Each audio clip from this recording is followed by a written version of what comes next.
Well, hello, that's me again. Today is November 15th, it's Tuesday, and those who do not know English language that well, and there are many of those, me included, by the way, but they should remember the wonderful, incredible British movie Highlander. And those guys, immortal guys, they lived in this paradigm which was called quickening, which was, approaching when they need to fight for the final prize. But the definition of quickening is basically what it means. Quick, things begin to accelerate. They become too lively, I would say, sometimes too much, for my taste. But this is what we're living through right now, through quickening, because even what I thought I would do yesterday, and I don't have news agency, so I have to sift through the news myself, and suddenly everything changes in the next 12 to 16 hours while I was sleeping. It's like, oh my God, it is quickening. Things become and occur and unfold so fast that we can absolutely legitimately call this situation or paradigm quickening. We live in quickening. And this is what I wanted to talk about, how quickening unfolds. I will start actually, and you can call if you want to this to be Sitrep, but I will start with my generalist thesis, which you all know, that Western politicians and Western media, for the most part, are low lives. Not all of them, but majority. Those people are without any morality, and those people without any principles. They don't understand difference between good and bad. That means many of them are psychopaths. And actually, this is a medical fact, because many of them are. And to describe it to you, I'll start with this. So evidently the German people, some of them, I do not want to, paint with the broad brush over all Germans, but look at this. Evidently one of the commissions says in Germany that Russian and other Soviet soldiers have to be segregated on their mass graves in Germany. And look how they basically reason or justify this. I have no words for that. As one of the reasons for segregating the war dead, Lubke, one of those, commission people, Lubke brought up the current conflict between Russia and Ukraine and the Russian Immortal Regiment commemoration, which he said had nationalistic and partly historical revisionist undertones. I would love to know who was this Lubke guy, parents and grandparents, but something tells me that they may have had some connection to their, SS or any kind of other people which really loved Hitler, because basically it's all continuation of the Nazi psychology and Nazi programs, and I think so when they will be segregating the graves of the Soviet people who fought and died, including freeing the Europe, never again, from Nazism, that they need to have those measure instruments, all those, the protractors and what's the name of it, rulers, and even maybe whatever, compasses, to measure the skulls of those people in graves. You understand that I'm being facetious, because what Germans came down to, and this is the nation which killed 27 million Russian people, and Soviet people, if you saw, not only Russians, but the Russians, purely Russians, there were more than 17 million. So when you look at this, it's just like, yeah, sure, let them do that. It's basically, it's Satanism. But then again, when you look at people like Scholz or Annalena Baerbock, or anybody who runs Germany, pretty much 80% of their political elites, they are Satanists for all I care. And so that's your, just straight proof of that. And going further on that issue, just to demonstrate to you, these are all facts, you cannot deny them. You can also go back to Western media, and those are people who populate those Western media, those so-called journalists, primarily uneducated people, and people who, as I already stated, don't have any normal human principles and normal morality. Here it is. On the G20 meeting on Bali in Indonesia, so we suddenly had this thing. The huge number of the Western media, obviously primarily US and UK media outlets, they reported that Mr. Lavrov was taken to the hospital for minor problems, and they said it was heart, and then he returned back to hotel, what have you. Russians just were stunned. I mean, we know that most American and UK journalists are low lives, but to be that low, Zakharova, Mrs. Maria Zakharova, who is also on the island, said that she read the US and UK media stories with the foreign minister and we just couldn't believe our eyes. Well, we better believe our eyes, because actually the level to which their lies, fake news and other perversion of the information basically is happening today across all US and UK media is stunning. They're just literally making things up and sell it to people who, I don't know, many of them believe that. Obviously, Mr. Lavrov, he never had any issues with his heart. He was fine. He never visited any hospital.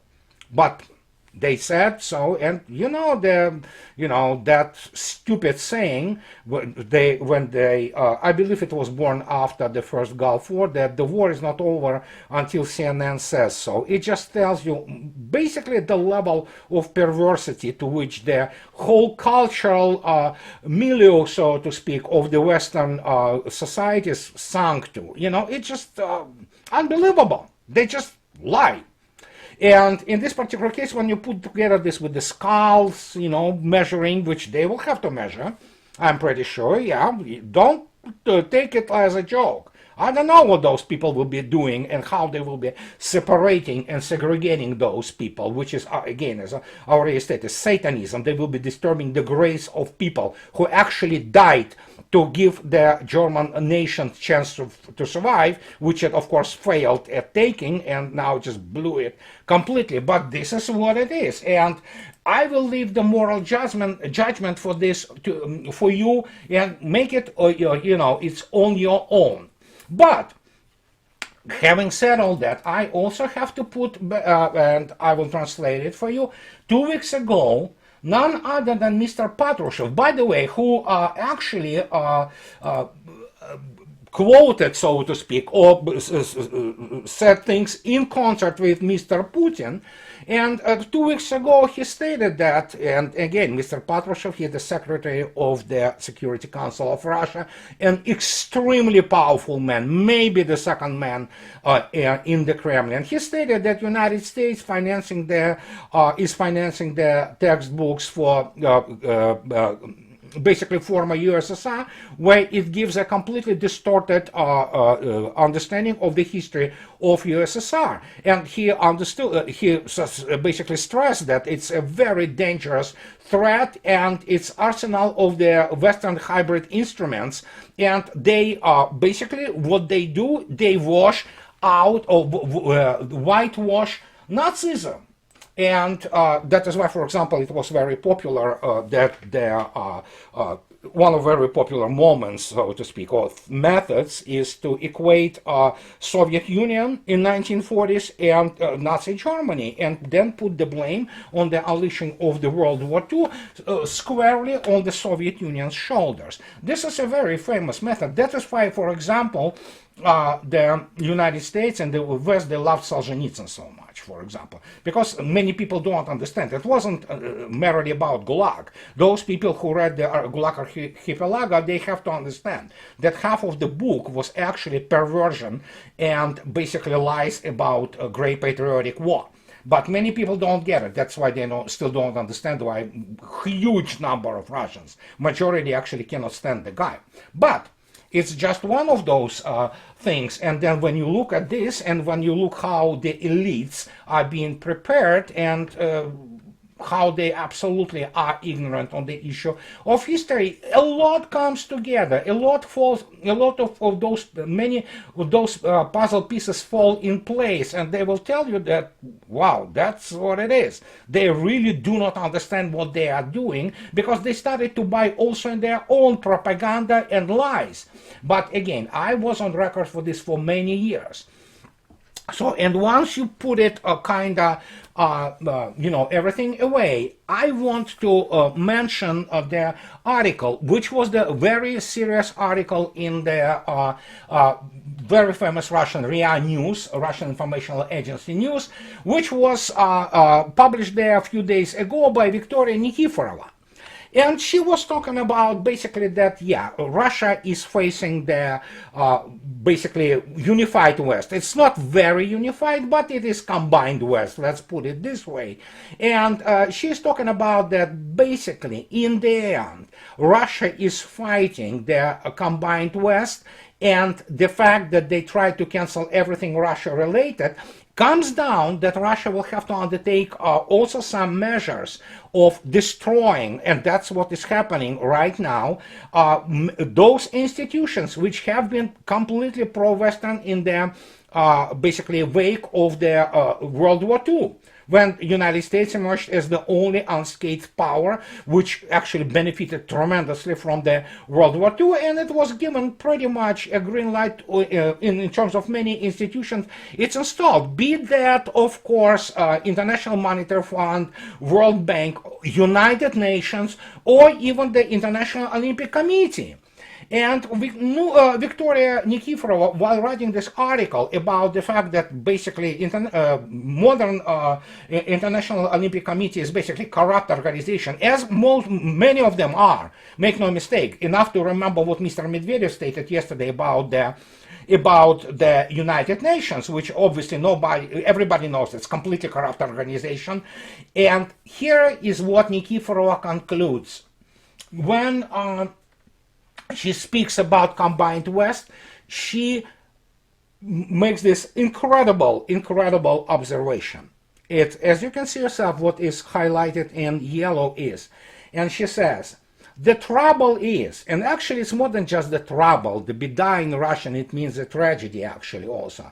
The tragedy is, we have nowhere to come back. That West with which we absolutely in normal way traded and play football with, it doesn't exist anymore.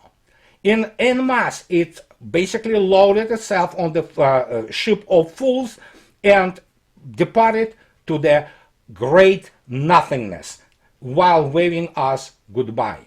And this is the thing which many people sometimes don't understand, that Russia culturally completely decoupled from the West. The attempts of those low lives from whatever the outlets, media outlets and political scientists, so to speak, from the West, trying to find somebody who are pro-liberal, pro-Western people in Russia, while they do exist, they are tiny minority nowadays.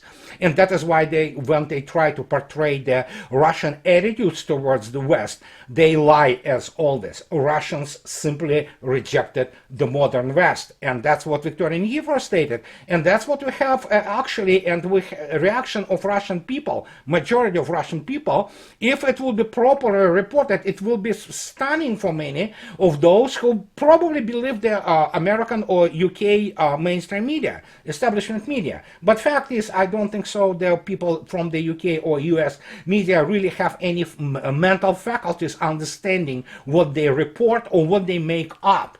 That's how ignorant and incompetent they are, not to speak about the complete moral degradation.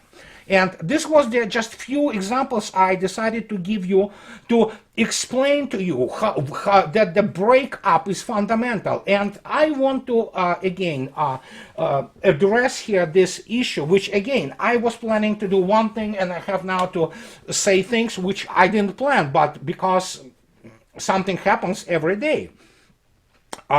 If you go to the Sitrepish part, and people, there are many, not necessarily bad people, including on my blog, who are afraid that, oh my God, Russia is about to, give up to the West, and that Russians are talking to the West.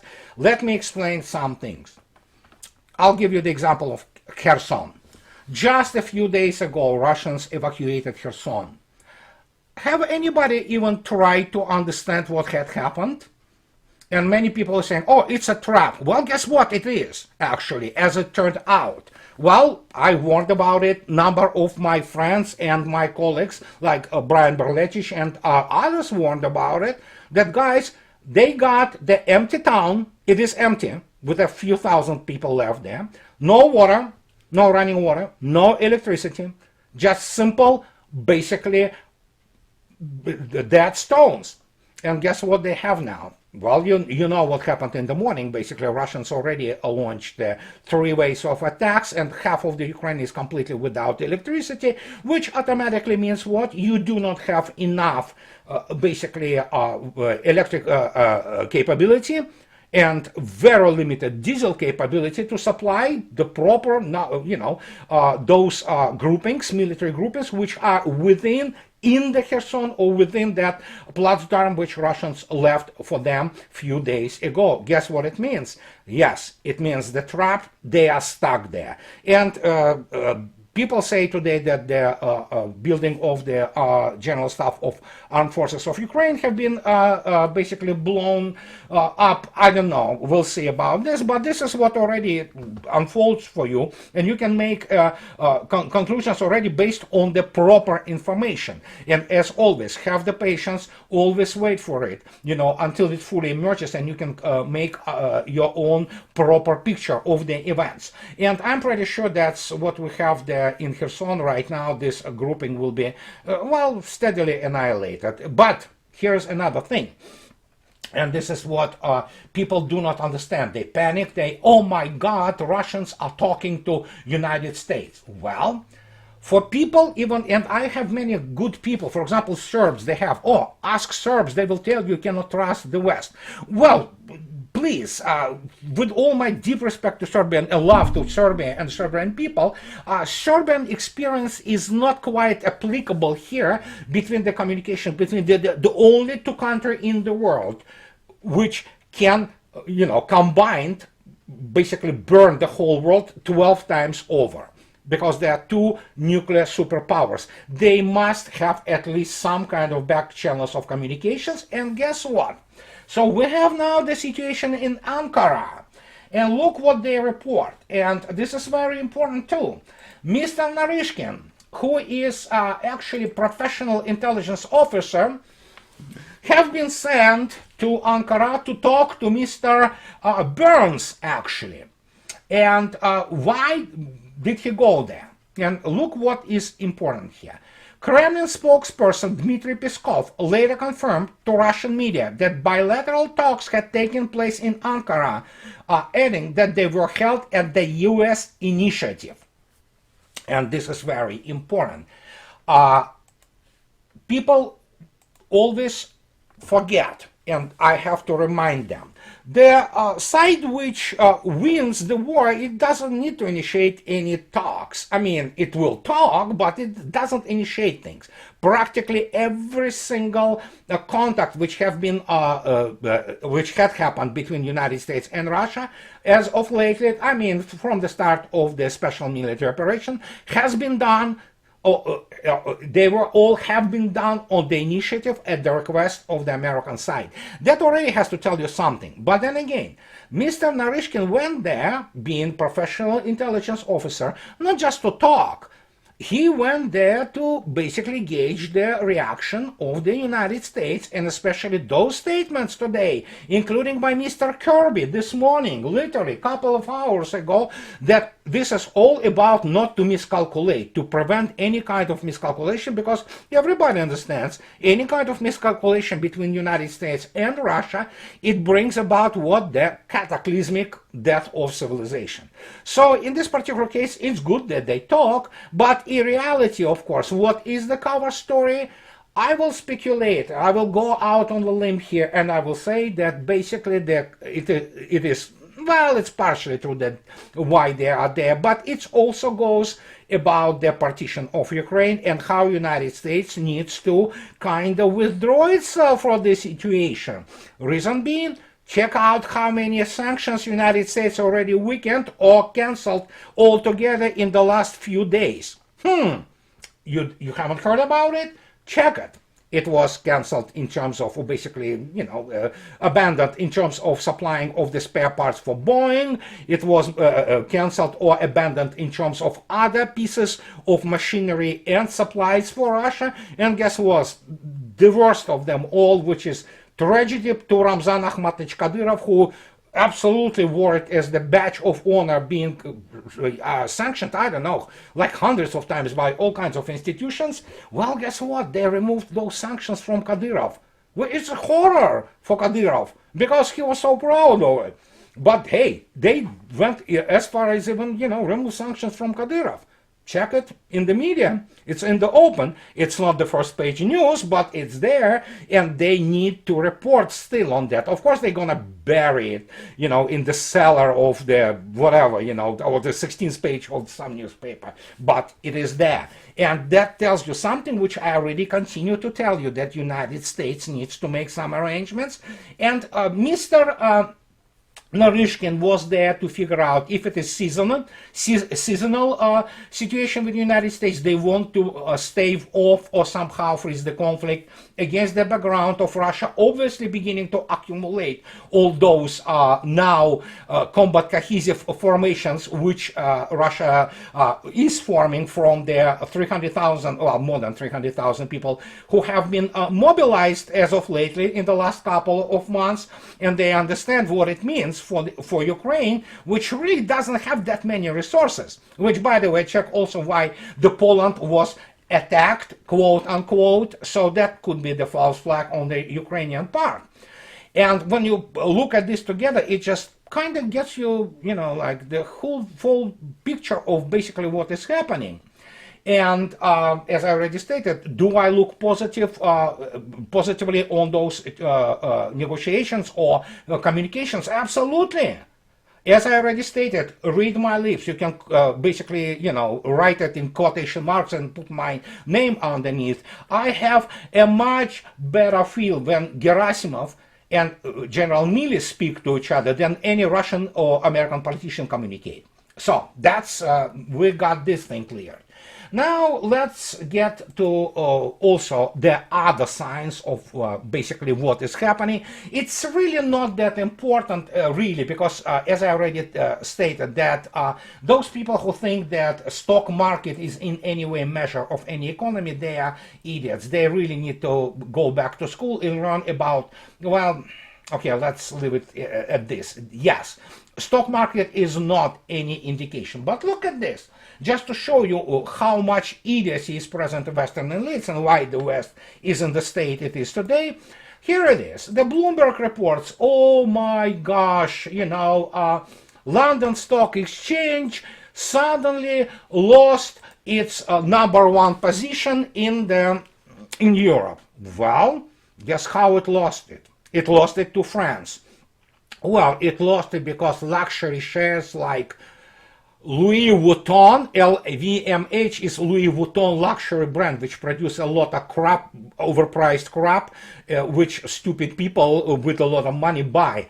So if you call this real economy, I'm sorry guys, but here it is. This is what is this all about. So London is now in the state of shock because those damn French won this thing, and here it is.